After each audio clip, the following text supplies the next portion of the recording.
Eleições 2018, a partir de hoje, o A Crítica na TV dá início a uma série de entrevistas com os candidatos ao governo do Amazonas. A ordem foi definida por sorteio, com a presença de representantes de todas as coligações, e o regulamento foi homologado no Tribunal Regional Eleitoral. Todos os candidatos vão ter o mesmo tempo, 15 minutos no total, para responder aos questionamentos e apresentar as propostas. O nosso primeiro entrevistado é o candidato pelo PSOL, Berg, da UGT. Seja muito bem-vindo ao estúdio do A Crítica na TV. Boa noite. Boa noite. Eu agradeço o espaço na democrática para que nós possamos colocar para a população quais são as nossas propostas, o que nós estamos querendo quando assumimos o governo no 1º de janeiro. Tá certo. Candidato, o seu tempo começa a contar a partir de agora, 15 minutos. Minha primeira pergunta para o senhor é: se for eleito, qual será a primeira medida tomada no seu governo? A primeira medida que nós temos que colocar no nosso governo seria fazer a escolha do nosso secretariado de maneira que, em conjunto, nós podemos corrigir essas distorções, esse caos que nós estamos vivendo nas políticas públicas. Tem coisas muito urgentes que têm que ser feitas na educação, na saúde, na segurança. Então, nosso primeiro projeto vai ser esse, conversar na parte da segurança com a nossa inteligência, da Polícia Civil, Polícia Militar, para tentarmos já inibir esse número de violência que está no Estado, que está deixando a população do Amazonas, não só aqui na capital, mas nos interiores, uma situação sem tranquilidade nenhuma. De fato, são altos os índices de violência, 80% dos homicídios, dos crimes cometidos aqui no Amazonas têm relação direta com o tráfico de drogas. Como é que o senhor pretende combater o crime organizado, que a gente vê que é o que está ocorrendo hoje no Estado? No nosso projeto, nós estamos colocando que é a criação das unidades de policiamento preventivo. Nós temos colocado que nós temos que fazer pela prevenção. Não importa saber quem foi que assaltou, quem foi que matou. Eu não quero que a população seja assaltada, não quero que a população seja assassinada. Então, pela prevenção, junto com a educação, a gente vai tentar inibir essa situação. Nós temos visto que a parte do narcotráfico está tomando conta e recrutando os nossos adolescentes para essa situação. Então, nós vamos ter que reforçar as fronteiras para que essas drogas não entrem com tanta facilidade aqui no nosso estado. Mas, para isso, nós temos que fazer concurso e chamar policiais. O nosso contingente hoje da Polícia Militar oscila em torno de 8.400. E ele é pouco, pelo estudo que foram feitos anteriormente, até 2015, nós tínhamos que ter no mínimo 15 mil policiais para poder fazer uma vigilância ostensiva e tentar coibir, combater essa situação. O traficante ele está bem armado, ele está bem organizado e a nossa polícia hoje, por falta da gestão, ela está desorganizada. Nós temos que organizar, aparelhar, investir no policial para que ele possa ter condições de combater essa violência no nosso estado. Em relação ao sistema prisional, candidato, o seu partido, no seu governo, você acredita que a construção de mais presídios resolve esse problema da superlotação no sistema prisional? Nós temos feito algumas discussões e nós entendemos que não é fazendo presídio que nós vamos fazer com que essa violência diminua. Nós temos que investir em escolas, em educação, não em presídios. Nós temos hoje 7 presídios, alguns com alguns complexos, chegam até 11 unidades. E nessa totalidade são 10 mil presos. Então, nós temos que fazer alguma situação socioeducativa para que, se ele sair dali cumprindo a pena, que ele volte para a sociedade de maneira que produza.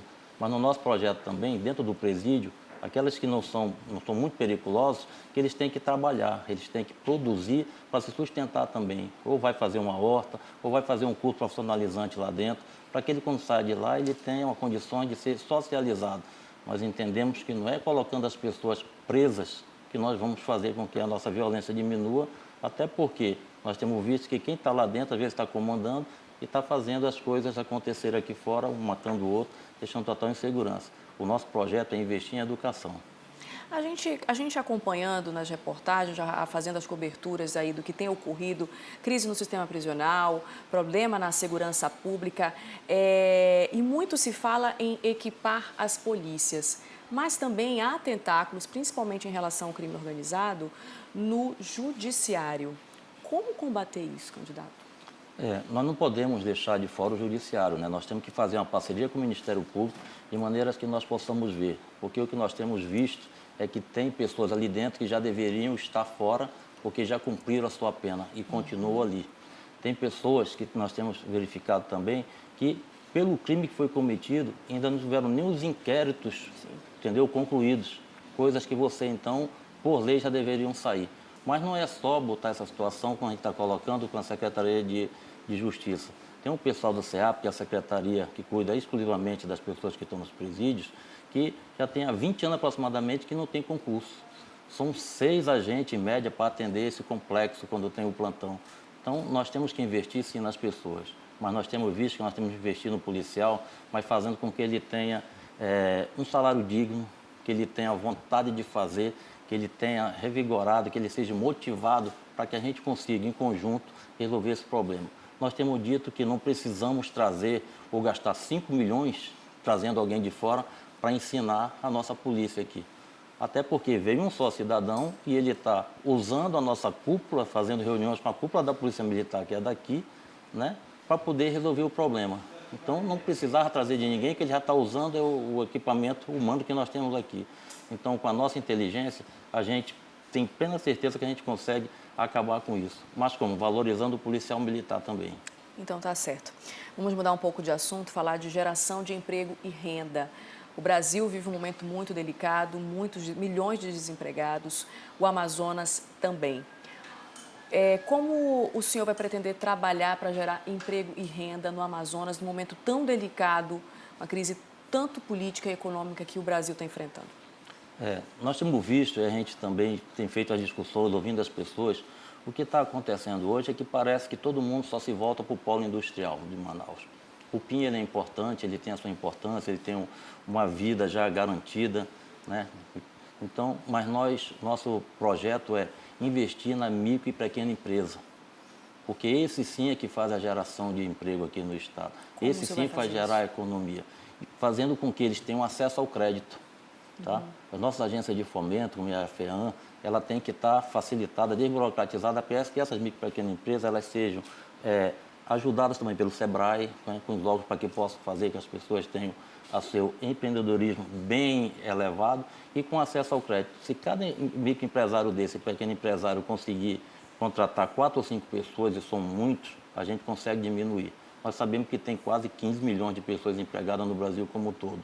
E algumas pessoas que a gente tem conversado aqui no distrito, principalmente lá, é que não tem capacidade. Então, nós temos que investir para deixar as pessoas com condições técnicas de ter a sua empregabilidade. Não só investir para o patrão, mas também para aquele que vai ser contratado, que ele tenha condições de sair com curso técnico e poder ficar empregado no mercado de trabalho. Eu acho que o fomento melhor é esse. Mas, candidato, é muito burocrático, por exemplo, para um microempreendedor querer abrir uma empresa. O senhor promete, então, facilitar esse acesso, essa entrada aí no empreendedorismo? Nosso projeto justamente é isso, desburocratizar esse acesso ao crédito, né? Nós temos uma desoneração que dá para se fazer, diminuindo até os encargos, porque onde nós chegamos, tá? Nós somos sindicalistas já há algum tempo e a gente sempre buscou melhoria e condições de qualidade de vida para os nossos representados. E alguns pensam que o sindicalista é contra o patrão, muito pelo contrário.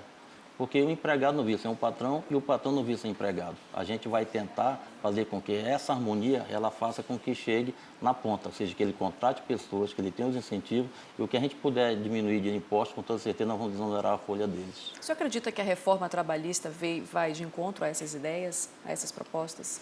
Eu tenho plena certeza, tá? Porque com a reforma trabalhista, com a questão do trabalho intermitente, com a questão de você não poder, inclusive para vocês, mulheres, que têm como é que eu posso dizer assim, a melhor bênção que pode ser de um ser humano, que é ser mãe, né? E se tiver gestante, o empregador hoje, né, dependendo da condição dele, se ele for um carrasco, eu posso dizer assim, desculpa o termo que está nos ouvindo, mas ele pode lhe deixar no local insalubre e não tem mais nenhum direito, não tem mais nenhuma situação que possa dizer que ele não está certo. A reforma trabalhista faz com que as gestantes possam trabalhar em locais insalubres, a não ser que um médico da empresa diga que você não pode.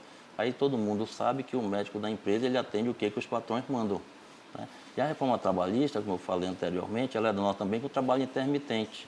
As pessoas, para poderem trabalhar, elas vão ter que ficar, dependendo do patrão, ele pode pedir para você trabalhar 2 horas de manhã, 2 horas da tarde, 2 horas da noite. Aí você fica sem condições de trabalhar nada. E você, com esse trabalho intermitente, você não tem o FGTS, você não tem o INSS e nem garantia de emprego. Então, essa reforma para nós ela é danosa em todos os sentidos, né? E falaram, né, quando colocaram, que ela ia gerar emprego e renda para as pessoas. E nós vimos que quando ela foi implantada, nós tínhamos 12 milhões e pouco, e nós estamos chegando a 15 milhões de desempregados. Como é que diz que uma reforma dessa ela é benéfica? Que vem aumentando o número de desempregados. Está aumentando os desempregados, porque os patrões não estão valorizando mais os empregados, estão trocando. Quando, na maioria das vezes, a gente vai conversar com alguém, ele diz, não, porque eu não preciso daquele tempo. Mas condições e qualidade de vida, eu acho que é obrigação do Estado, daqueles que são funcionários dele, e dos patrões, daqueles quando ele é da iniciativa privada.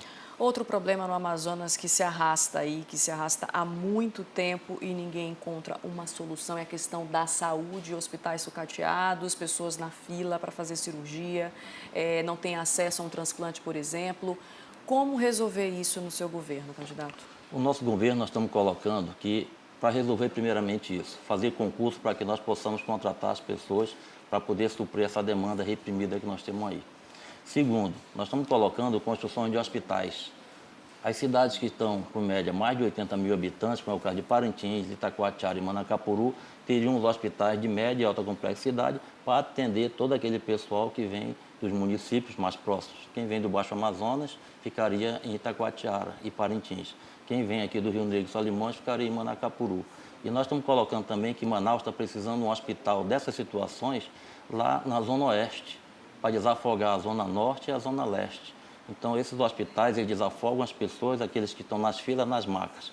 Mas para poder corrigir essas situações também, que é a coisa mais desumana do mundo, é a gente evitar os desvios, evitar a nossa corrupção. Todo mundo fala contra a corrupção, nós temos que realmente evitá-la. Para vocês que são mais conhecedores, que todo mundo já tem visto, que está nos ouvindo também tem consciência, os maus caminhos desviaram 100 milhões de reais. E a construção de um hospital custa, em média, 100 milhões. Então, pelo desvio, eles tiraram um hospital nosso na capital. Mas, candidato, existe um grande hospital, que é o Hospital da Zona Norte, né? E ele não opera na sua total capacidade. É um problema ali que existe, né? O hospital construído, foram gastos milhões no hospital, ele não opera na sua total capacidade. Como resolver isso? Além disso, construção de novos hospitais. Eu agradeço você ter me lembrado, porque o Ismael Aziz realmente é um hospital que está subutilizado, né? Nós temos lá, segundo os estudos, está totalmente capacidade ociosa de utilização. E hoje, para resolver esse problema lá, tá? Nós temos primeiramente organizar também a parte administrativa da Suzano. Para vocês que estão nos ouvindo, né, pasmem o que eu vou dizer agora, mas a Suzano não sabe quando os médicos estão saindo de férias, quando estão retornando de férias, qual é o controle, não tem controle de quem entra e quem sai, e isso faz com que as cirurgias que seriam eletivas, elas não estão acontecendo, porque quando se marca, chega na hora, se cancela, porque não sabe se o médico está de férias ou não. Então, isso nós temos que corrigir lá também a questão administrativa da Suzano, de maneira que os médicos fiquem credenciados e a gente coloque para funcionar. Como se coloca para funcionar? Temos que ter um médico, tem que ter um enfermeiro, tem que ter o auxiliar de enfermagem e tem também que ter todos os materiais funcionando. Hoje tem hospitais novos, que, como é o caso até do Getúlio Vargas, que nós estamos sem condições de fazer uma tomografia. As pessoas não estão sendo operadas, não estão sendo atendidas porque os equipamentos não estão funcionando. João Lúcio também. João Lúcio, tá? 28 de agosto. Minha mãe esteve hospitalizada 58 dias no João Lúcio e eu fui testemunha de quantas pessoas morreram ali do lado. Minha mãe não morreu porque, pela nossa iniciativa, a gente ia buscar remédio em algum outro canto, pedia de alguém e, pela amizade, alguém trazia remédio para a gente. Faltar medicamento. Para você ter uma ideia, nós temos em Itacoatiara, tem uma senhora que ela vem todo mês na SEMA para pegar a medicação dela, que é um para diabético e outro para o cardíaco, e quando ela chega, às vezes não tem. Aí ela tem que voltar para Itacoatiara. Isso é um absurdo, é um descaso com a saúde. É isso que nós não podemos admitir. Por que falta remédio? Por que está faltando as pessoas passar um ano para ser operada? Quando vão se operar, já estão na beira da morte, porque a doença já evoluiu. Nós temos que fazer, nossa gestão tá para a gente fazer, por causa do mutirão, tirar essas pessoas e a gente consegue, quando a gente pulverizar esse atendimento nos outros hospitais. As pessoas do município não precisam vir para a capital, isso incha. Né? Então, nós vamos acabar com isso. O nosso projeto na área de saúde, ele é um projeto que a gente sente, que eu já senti na pele também, quando fui acidentado no município, que eu passei 48 horas para ser removido, porque eu não tinha médico lá e nem tinha medicamento. Tá certo, candidato. Agora o senhor tem pouco menos de 1 minuto aí para fazer as suas considerações finais, por favor. Para você que está nos ouvindo, nós temos para dizer o seguinte: nós estamos vindo para a política partidária hoje, né, disputando o governo do Estado, indignados do jeito que nós temos sendo conduzido pelos gestores. Eles estão há mais de 30 anos aí, são os mesmos, prometem e a gente está vendo que não estão cumprindo. E as nossas propostas são propostas enxutas, simples, mas para acontecer e você tem a qualidade de vida. 50 neles é o número que nós estamos colocando à disposição para que a gente possa ter o novo, que a gente possa mudar. Esperamos que você nos dê a oportunidade de administrar o Estado do Amazonas. Tá certo. Mais 10 segundos. Agradeço a Deus pela oportunidade, a todos que estão aqui, né? 50 neles e vamos à vitória. Tá certo. 3, 2, 1. Muito obrigada pela sua participação, por aceitar o nosso convite. Sempre. É um prazer recebê-lo, candidato. Eu nunca me esquivei de estar Tá presente, porque eu sempre entendi o seguinte, que se a gente não é visto, não é lembrado. E se a gente não dizer o que a gente está querendo, as pessoas não vão, né, saber o que nós estamos querendo. Tá certo, tempo encerrado, candidato. Muito obrigada. Eu conversei com o candidato pelo PSOL, Berg, da UGT. E você acompanha a agenda dos candidatos para esta terça-feira. O candidato amazonino Mendes da coligação Eu Voto no Amazonas não divulgou a agenda. Berg da UGT, candidato do PSOL, participa de debate em emissora de TV pela manhã. Davi Almeida, da coligação Renova Amazonas, também não divulgou a agenda. Pela manhã, Lúcia Antoni, da coligação O Povo Feliz de Novo, participa de debate em emissora de TV. À tarde, concede entrevista a jornal e grava propaganda eleitoral à noite. Omar Aziz, da coligação Amazonas com Segurança, não divulgou a agenda. Sidney Cabral, do PSTU, grava programa eleitoral pela manhã. À tarde, se reúne com equipe de campanha e concede entrevista para a TV A Crítica à noite.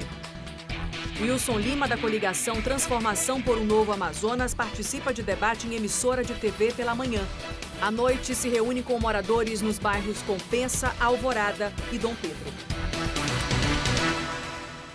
E a nossa próxima entrevistada aqui no A Crítica na TV é a candidata Lúcia Antoni, da coligação O Povo Feliz de Novo. O A Crítica na TV fica por aqui. Muito obrigada pela sua companhia. A gente volta a se encontrar amanhã, depois do Cidade Alerta Manaus. Uma ótima noite para você.